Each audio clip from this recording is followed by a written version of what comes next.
নমস্কার। এডুচর্চার পক্ষ থেকে সকলকে অনেক অনেক শুভেচ্ছা। এখন আমি এনআইওএস ডিএলএড যারা করেছেন এবং যাদের মধ্যে এখনও কিছু সন্দেহ বা প্রশ্ন জেগে রয়েছে, তাদের দুটি প্রশ্ন নিয়ে আজকে আমি আলোচনা করব। তো প্রথম প্রশ্নটি করেছেন রিম্পা খাতুন, 6 দিন আগেই করেছেন যদিও, তবু আমি শেষ মুহূর্তে উত্তরটি দিচ্ছি। তার কারণ 2 দিন বাদেই টেটের ফর্ম ফিল আপ শুরু হবে।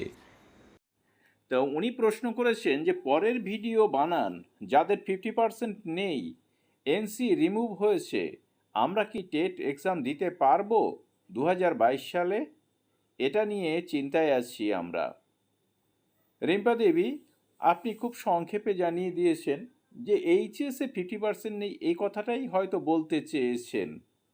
আপনি উল্লেখ করেননি যে এইচএসে 50% আছে কি নেই। আমি ধরে নিচ্ছি যে আপনার এইচএসে 50% নেই, কিন্তু যেহেতু এনআইওএস বলে দিয়েছে যে ডিএলএডের এইচএসে 50% না থাকলেও এনআইওএস থেকে যারা পরীক্ষা দিয়েছেন তাদের সবার এনসি ক্লিয়ার করে মার্কশিট এবং সার্টিফিকেট দিয়ে দেওয়া হবে। এবার আপনার প্রশ্ন হচ্ছে যে তাহলে কি টেট পরীক্ষায় বসা যাবে? না, আপনি যদি এইচএসে 50% না পান তাহলে কিন্তু টেট পরীক্ষায় বসতে পারবেন না। এবার এই নিয়ে আমি আরও একটু প্রশ্ন আলোচনা করি। অনেকেরই এইচএসে 50% নেই, কিন্তু তারা দুটো সাবজেক্ট দিয়ে এনআইওএস থেকে 50% আপগ্রেড করে নিয়েছেন।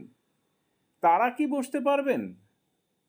যে দুটো মার্কশিট মিলিয়ে দেখুন, এক্ষেত্রে পরিষ্কার করে বলে দিই, এনআইওএস জানিয়ে দিয়েছে যে যারা আপগ্রেড করবে শুধুমাত্র দুটো সাবজেক্ট, 3টে সাবজেক্ট, ম্যাক্সিমাম 4টে সাবজেক্ট করতে পারবে এনআইওএসের নিয়ম অনুযায়ী। তো সেক্ষেত্রে তাদের কিন্তু এটা অন্য ক্ষেত্রে ভ্যালিড হবে না, কারণ আপনি চাকরি পেয়েছেন যে মার্কশিটটি দিয়ে এইচএসের, সেই মার্কশিটটি কিন্তু ভ্যালিড। এই যে আপনি আপগ্রেড করেছেন, 50% করে নিয়েছেন, সেটি কিন্তু শুধুমাত্র এনআইওএসের থেকে ডিএলএড সার্টিফিকেট পাবার জন্য করে নিয়েছেন। যদিও এই মুহূর্তে আপগ্রেড করলেও যা, না করলেও তাই, আপগ্রেড না করলেও কোনো কিছু যায় আসে না, সেক্ষেত্রে আপনি কিন্তু সার্টিফিকেট এবং মার্কশিট উভয়ই পেয়ে যাবেন। আপনি কিন্তু টেটে বসতে পারবেন না। তবে এই প্রসঙ্গে আমি আরও একটা প্রশ্ন নিয়ে আলোচনা করি। সেটি প্রশ্ন কেউ করেননি, আমি নিজে থেকেই করছি, কারোর মনে হয়তো এটা জাগতে পারে।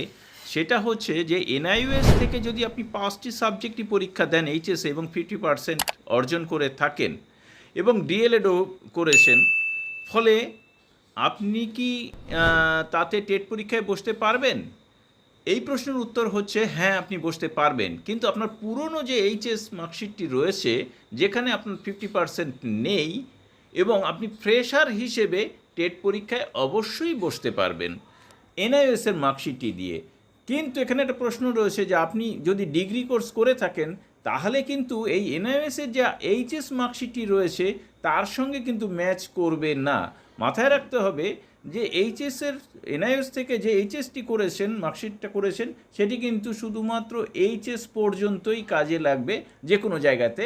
আপনি পুরনো যে এইচএস করেছেন, ধরুন পশ্চিমবঙ্গ বোর্ড থেকে অথবা অন্য বোর্ড থেকে, সিবিআই বা আইসিএসসি, যে কোনো বোর্ড থেকে করেছেন, সেই মার্কশিটটি কিন্তু আপনি শো করতে পারবেন না তখন। এটা মাথায় রাখবেন।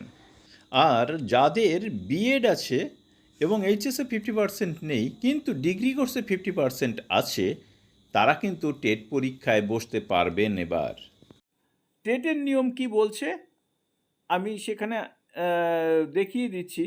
টেটের যে নোটিফিকেশানটি জারি হয়েছে সেখানে দেখুন 1 থেকে 5 পর্যন্ত কারা কারা টেট পরীক্ষায় বসতে পারবেন। এই যে 11/12/2022 পরীক্ষাটি হবে, অর্থাৎ ডিসেম্বর মাসে যে পরীক্ষাটি হতে যাচ্ছে, সেই পরীক্ষায় কারা বসতে পারবেন? প্রথমত senior secondary or equivalent with at least 50% marks and 2-year diploma in elementary education by whatever name known. যে নামেই ওটা থাক না কেন, আপনাকে কিন্তু এইচএসে 50% পেতেই হবে, অর্থাৎ সিনিয়র সেকেন্ডারিতে। এছাড়া বিএলইডি ইত্যাদি 4 বছরের যদি থাকে তাহলেও এইচএসে 50% পেতে হবে। দেখুন এখানে আবারও বলা রয়েছে senior secondary or its equivalent with at least 50% marks are having diploma in education special education, যাদের ওই স্পেশাল এডুকেশন রয়েছে রিহ্যাবিলিটেশন কাউন্সিল অফ ইন্ডিয়া থেকে করেছে যারা, তাদেরও কিন্তু এইচএসে 50% থাকতেই হবে। এবার দেখুন কাদের এইচএসে 50% না থাকলেও চলবে, তাদের হচ্ছে graduation with at least 50% marks and bachelor of education B Ed. অর্থাৎ বিএড যাদের রয়েছে তাদের কিন্তু এইচএসে 50% না থাকলেও চলবে, কিন্তু ডিগ্রি কোর্সে তাদের 50% থাকতেই হবে, এটা কিন্তু মাস্ট। তাহলে বুঝতে পারলেন রিম্পা দেবী যে আপনি কিন্তু টেট পরীক্ষায় বসতে পারবেন না। তো এই প্রসঙ্গে আরেকটুখানি আমি বলে রাখি যে এইচএসে 50% অথবা ডিগ্রি কোর্সে 50% এরকম যারা ডিএলএড এর ফার্স্ট ইয়ার কমপ্লিট করেছেন, অর্থাৎ অথবা ডিএলএড সমতুল পরীক্ষায় ফার্স্ট ইয়ার কমপ্লিট করেছেন, কিংবা তারা বিএডে ফার্স্ট ইয়ার কমপ্লিট করেছেন, অর্থাৎ উভয় পরীক্ষাতেই রেজিস্ট্রেশন হয়েছে, তারা কিন্তু এই ডিসেম্বরে যে টেট পরীক্ষা হচ্ছে তাতে বসতে পারবেন রেজিস্ট্রেশন নাম্বার দিয়ে। এটা কিন্তু তাদের পক্ষে সম্ভব হবে। হ্যাঁ, তবে শর্ত একটাই যে তাদের তো টেট পরীক্ষা পাশের পর 2 বছর বা ইন্টারভিউ যখন দেবেন তার আগে কিন্তু তাদের এটা শেষ করতে হবে, অর্থাৎ সার্টিফিকেট মার্কশিট পেতে হবে। আর এই প্রসঙ্গে আরও একটু জানিয়ে রাখি যে যারা টেট পরীক্ষায় বসবেন তাদের কোয়ালিফিকেশান, এডুকেশনাল কোয়ালিফিকেশান, সেটি কিন্তু এই নোটিফিকেশান জারি হওয়ার পরে কেউ যদি অর্জন করেন তারাও বসতে পারবেন না। তার আগেই কিন্তু তাদের এইচএসে 50% বা ডিগ্রি কোর্সে 50% সহ এই এডুকেশনাল কোয়ালিফিকেশানটি অর্জন করতে হবে। আর সঙ্গে ডিএলএড বা বিএড যাই থাকুক না কেন, সেটি টেট পরীক্ষার জন্য আপনারা বসতে পারবেন শুধুমাত্র রেজিস্ট্রেশন এখন পর্যন্ত হলেও। এবার দ্বিতীয় কোশ্চেনে যাই। প্রশ্নটি করেছেন কল্পতরু মাইতি।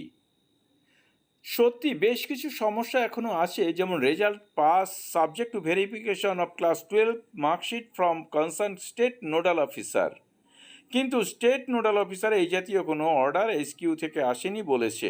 আমরা 12th মার্কশিট কীভাবে ভেরিফিকেশন করাবো? তো কল্পতরুবাবু, এর আগে কিন্তু এর উত্তর আমি দিয়েছি, তবুও এখন আপনাদেরকে বলি যে কোনো ভেরিফিকেশনের প্রয়োজন নেই। আপনারা এটি যখন মার্কশিট বা সার্টিফিকেট পাবেন তখন দেখবেন যে আপনাদের এনসি ক্লিয়ার হয়েছে, এবং এই যে ভেরিফিকেশনের কথা ইত্যাদি কিছু হয়তো থাকবে না। টেকনিক্যাল ত্রুটির কারণে এটা হয়তো ছিল, এর আগেও আমি বলেছি, এখনও বলছি। তো আশা করছি যে আপনারা এই দুটি প্রশ্নের যে উত্তর পেলেন তাতে অন্যান্য যারা এই ভিডিওটি দেখবেন তারাও উপকৃত হবেন। সকলকে ধন্যবাদ জানিয়ে শেষ করছি। ভালো থাকবেন, সুস্থ থাকবেন।